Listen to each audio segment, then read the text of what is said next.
Hello everyone and welcome to the History Reader. In today's video we are going to be talking about this. Stalin Waiting for Hitler 1929 to 1941 by Stephen Kotkin. This is the second volume of what is projected to be a 3-volume biography on Stalin. The first volume was titled Paradoxes of Power. I do have a previous video on this channel talking about it, so if you would like to go and have a look at that, feel free to do so. Now, this book is very, very big. It is very, very detailed and complex. It runs to 900 and something pages, over 1,000 if you include the notes and references.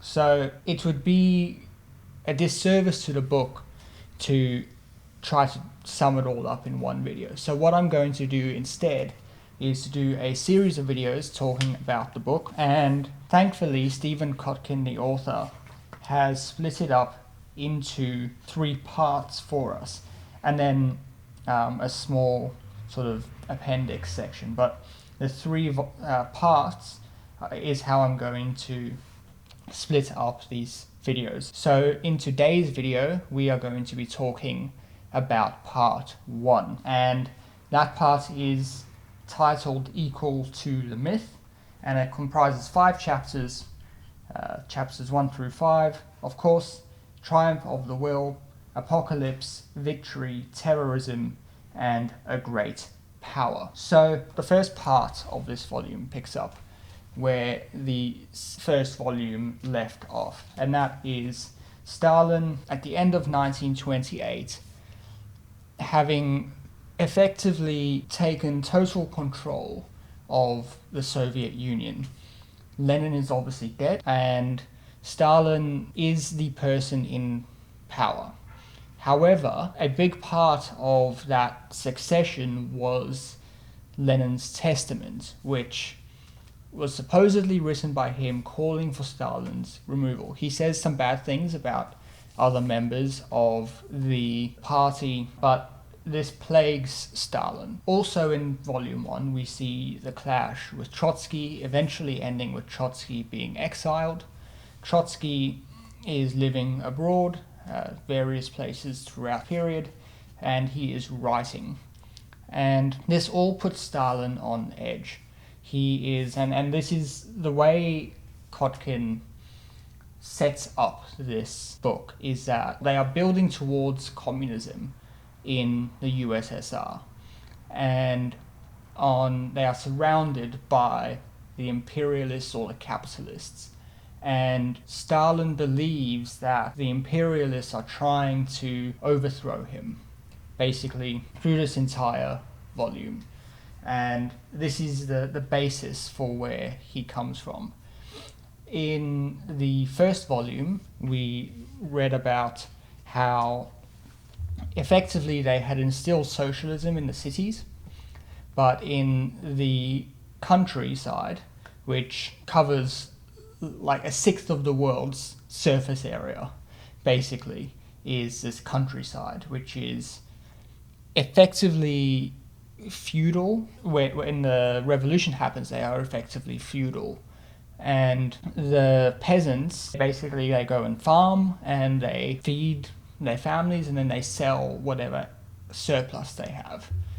And this is obviously a market mechanic. It is capitalistic, and according to Stalin, who is a Marxist-Leninist, this cannot stand. During the first volume, we see them crush this market for grain and other foodstuffs, and then have to make concessions, which is called the New Economic Policy, and reinstate some market dynamics in the countryside. Stalin believes that this must eventually be crushed. And when we open the book, the debate that is happening is between himself and other members of the party, and really pulling between these 2 extremes: the encirclement by capitalism, and then that's effectively capitalism in the countryside.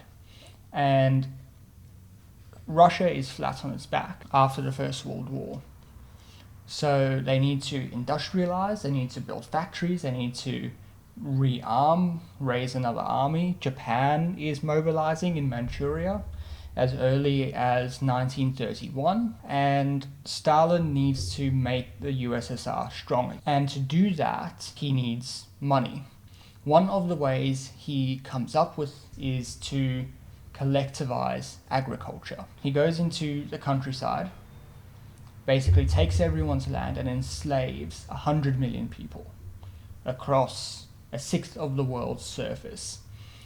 And in 1930, it actually works out okay because they have a bumper harvest, plenty of food. There's the Wall Street crash, the Great Depression happens elsewhere in the world.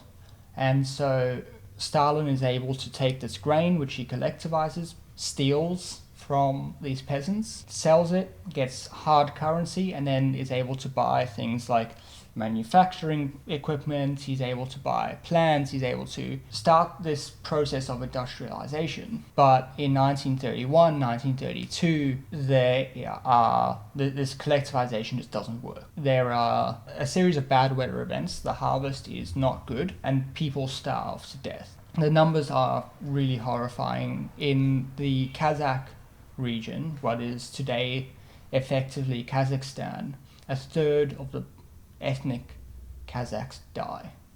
It is the numbers are really brutal. There is cannibalism in the Ukraine.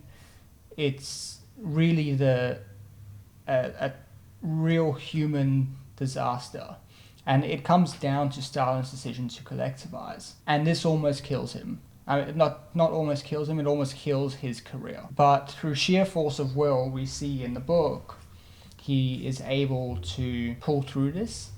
And in 1934, we have the Congress of Victors, and there's a bumper harvest. He has this Congress, and he basically gets affirmed as the leader again, even though he already is.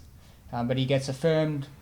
The party comes back on side, or the people who are against him come back on side.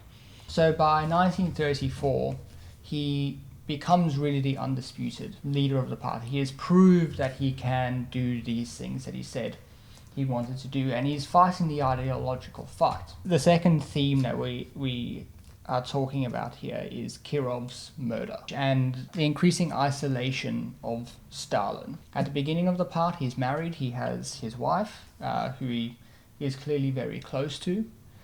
She dies, she commits suicide. It's left a little bit unclear whether this was because of something that had happened with Stalin, but regardless, she commits suicide.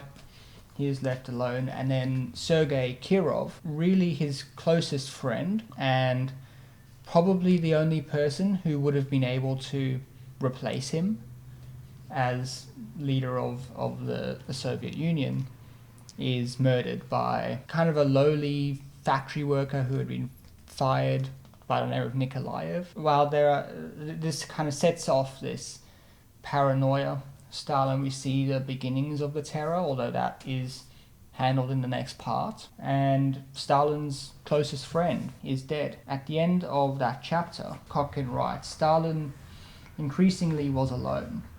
Not only had both of his wives died, but now his closest friend was gone. Henceforth he went to the steam bath alone.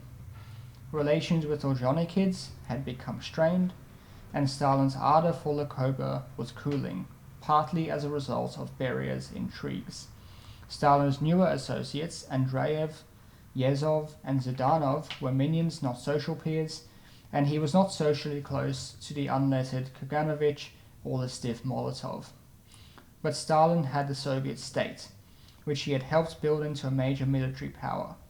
Still, despite joining the League of Nations, the Soviet state was also to a considerable extent alone. And more, the militarized state and its ruler were being stalked from afar by a nemesis, the likes of which, inside the party, Stalin had never faced, Adolf Hitler. That really is the crux of what he is setting up here. Stalin is alone, he is paranoid, and Hitler is on the horizon. And that sets up what will be discussed in the second and third parts of the book. The second part will be dealing with that paranoia within the Soviet Union, and the third part will deal with how he manages Hitler and the other imperialist powers. So that is the first part of Stalin Waiting for Hitler, 1929 to 1941 by Stephen Kotkin.